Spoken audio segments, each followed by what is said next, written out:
Welcome to Livi maths. இன்னைக்கு example 1.7 வந்து பார்க்க போகிறோம். என்ன கொடுத்துருக்காங்க அப்படின்னா, write the following rational numbers in ascending and descending order. Rational numbers வந்து ஒரு சிலது கொடுத்துருக்காங்க. அது கொடுத்துட்டு அசெண்டிங் ஆர்டர்லையும் டிசெண்டிங் ஆர்டர்லையும் எழுதி வச்சிருக்காங்க. அசெண்டிங் ஆர்டர் அப்படின்னா இன்க்ரீசிங், சின்னதுலேருந்து பெருசுக்கு போகிறது எழுதுறது. டிசெண்டிங் ஆர்டர்னா பெருசுலேருந்து சின்னதுக்கு வரதை எழுதக்கூடியது. சரிங்களா? அப்போ ஃபஸ்ட்டு என்ன பண்ணணும், டினாமினேட்டர் சேமாக இருந்தால் தான் நம்ம ஈஸியாக மேலே நியூமரேட்டர்ஸை கம்பேர் பண்ண முடியும். இங்கே டினாமினேட்டர்ஸ் எப்படி இருக்குது, எல்லாமே வேறு வேறு டினாமினேட்டர்ஸாக இருக்குது. அப்போ ஃபஸ்ட்டு என்ன பண்ணணும், இதுக்கு வந்து எல்சிஎம் எடுக்கணும் எல்லாத்துக்கும். ஓகேவா? அது எல்சிஎம் எடுக்கணும். அப்போ மொத்தமாக எல்லாத்தையும் இது பண்ணுங்கள். 5, 10, 20, 30, 15. ஓகேவா? பொதுவாக இங்கே மைனஸ் இருக்குது, டினாமினேட்டரில் மைனஸ் இருக்குன்னா அது ஸ்டாண்டர்ட் ஃபார்ம் கிடையாதுன்னு நமக்கு தெரியுமா? அது நாட் ஆ ஸ்டாண்டர்ட் ஃபார்ம் பார்த்தோம்னா 2க்கு 1 தான் இருக்கும். அப்போ என்ன பண்ணிடும் அப்படின்னா, இந்த மைனஸ் அப்படியே மேலே ஷிஃப்ட் ஆகிடும். அவ்வளோதான். சிம்பிளாக நம்ம போட்டு கண்டுபிடிக்க வேண்டியது இல்லை. டினாமினேட்டரில் மைனஸ் இருந்துச்சு அப்படின்னா 2க்கும் காமன் ஃபேக்டர் 1 இருந்துச்சு அப்படின்னாலும் சரி, இல்லை வேறு இருந்தாலும் சரி, இந்த மைனஸ் அப்படியே மேலே போகிற மாதிரி வச்சுக்கலாம். -7/10 வந்துடும். இது -14/13 வந்துடும். சரிங்களா? அப்போ என்ன பண்ணலாம், கீழே உள்ளது எல்லாத்தையும் டினாமினேட்டரில் இருந்த எல்லாத்தையும் எடுத்துட்டோம். இப்போ மல்டிப்ளை பண்ணி கொடுக்குறோம், டிவைட் பண்ணுறோம். 5 1s are 5, 5 2s are 10, 5 4s are 20, 5 6s are 30, 5 3s are 15. இப்போ நெக்ஸ்ட்டு இதில் காமனாக 2 போட்டு பார்ப்போம். 2ல் இந்த 1 அப்படியே போட்டுற வேண்டியதான். 2 1s are 2, 2 2s are 4, 2 3s are 6, இந்த 3 அப்படியே போட்டுக்கலாம். நெக்ஸ்ட்டு 2 தான் போடுறோம். இங்கே 1 அப்படியே போட்டுக்கலாம். 2 1s are 2, இந்த 3 இதில் வராது, அதனால 3 3 போட்டுட்டோம். நெக்ஸ்ட்டு 3 போடுறோம். அப்போ 1 அப்படியே வருது. இங்கே 3 1s are 3, 3 1s are 3. அப்போ எல்லாமே 1 மாறிடுச்சு. இப்போ இங்கே இருக்க எல்லாத்தையும் மல்டிப்ளை பண்ணலாமா? 5 2s are 10, 10 2s are 20, 20 3s are 60.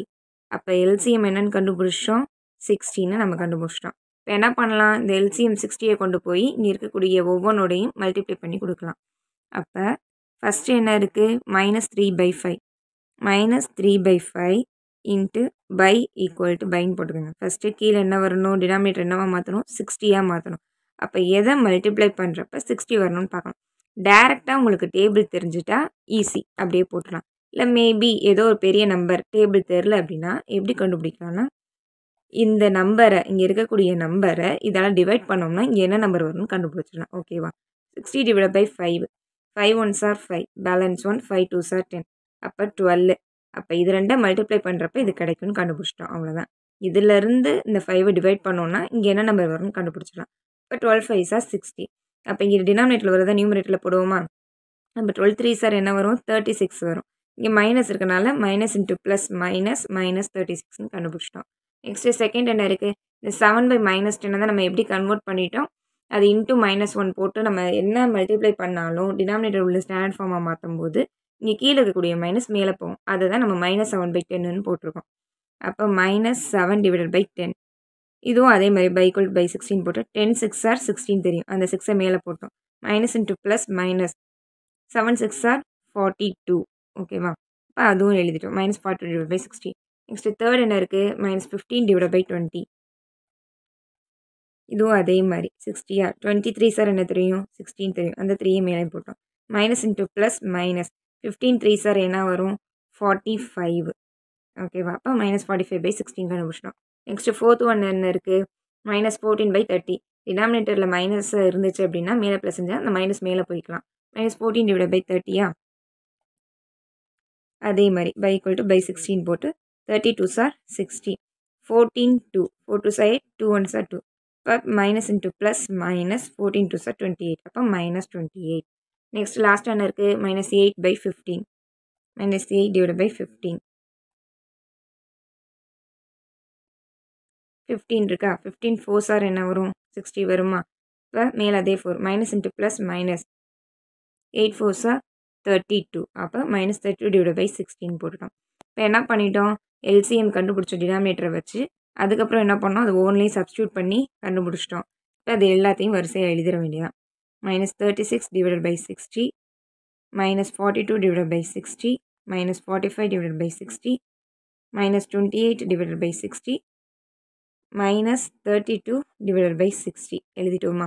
Denominators எல்லாமே சேமாக இருக்கா? இப்போ நியூமரேட்டர்ஸ் மட்டும் கம்பேர் பண்ணால் போதுமா? இப்போ நியூமரேட்டர்ஸ் எழுதுகிறோம். -36 -42 இருக்குது, -45, -28, -32 இருக்குது. ஓகேவா? இப்போ என்ன பண்ணலாம், இப்போ நியூமரேட்டர்ஸு வந்து எல்லாத்தையும் எடுத்து எழுதிட்டோமா? ஃபஸ்ட்டு அசெண்டிங் ஆர்டரில் எழுதுவோம். அசெண்டிங் ஆர்டர் அப்படின்னா என்ன சொன்னோம்? சின்னதுலேருந்து பெருசு அப்படியே இன்க்ரீஸ் ஆகிட்டே போகிறது. ஓகேவா? அப்போ இது வந்து அசெண்டிங் ஆர்டர்னா இன்க்ரீஸ் ஆகுதுன்னு ஞாபகம் வச்சு மறக்கக்கூடாது. இன்க்ரீஸ் ஆகுது. பொதுவாக என்ன சொன்னேன்? நெகட்டிவ் நம்பர்ஸ் இருக்கிறதுல எது சின்ன நம்பரோ அதான் பெரிய நம்பராக இருக்கும். எது பெருசாக இருக்கோ அதுதான் வந்து என்னது சின்ன நம்பராக இருக்கும். ஓகேவா? அப்போ இதில் இருக்கிறதுல எது வந்து பெரிய நம்பராக இருக்குது? 45. அப்போ அதுதான் என்னது ஸ்டார்டிங்கில் வரும். -45. நெக்ஸ்ட் 45க்கு அடுத்தது சின்ன நம்பர் என்ன இருக்குது? 42. -42. நெக்ஸ்ட் என்ன இருக்குது? அதை விட சின்னது என்ன இருக்குது? 36. அதை விட சின்னது -32. அதையும் விட சின்னது -28. ஓகேவா? அப்போ இங்கே கிரேட்டர் தென் சிம்பிள் போட்டுடலாம். இதை முன்னாடியே ஒரு சம்மில் சொன்னேன். இப்படி ஒன்று இருக்குது அப்படின்னா நம்பர் லைனு 1 2 3 4 0க்கு அங்கிட்டு இருக்கிறதெல்லாம் பாசிட்டிவ், இங்கிட்டு இருக்கிறது நெகட்டிவாக வரும். இதில் -1 பெருசா -3 பெருசானா -1 தான் பெருசு. இங்கே இருந்து அப்படியே நம்பர் லைனில் இப்படியே போகிறது என்ன ஆகும்? இன்க்ரீஸ் ஆகிட்டே போகும். அப்போ போக போக தான் இங்கே பாருங்கள் 1 2 3 4ன்னு இங்கிட்டு நம்பர் வந்து போக போக தான் பெரிய நம்பராக வருது. ஆனால் நம்பர் லைன் படி பார்க்கும்போது இங்கிட்டு ரைட் சைட் போகும்போது என்னது இன்க்ரீஸ் ஆகுது, லெஃப்ட் சைட் போகும்போது என்ன ஆகுது? டிக்ரீஸ் ஆகுது. அப்போ இங்கே நெகட்டிவ்ல லெஃப்ட் சைட் போனோம் அப்படின்னா பெரிய நம்பர் வரும். அப்போ இதெல்லாம் என்னது? சின்ன நம்பர். ஓகேவா? இப்போ -28 தான் ஃபஸ்ட்டு பெரிய நம்பரு, அதுக்கு அடுத்தது -32, அடுத்து -36, அடுத்து -42, நெக்ஸ்ட் என்னது?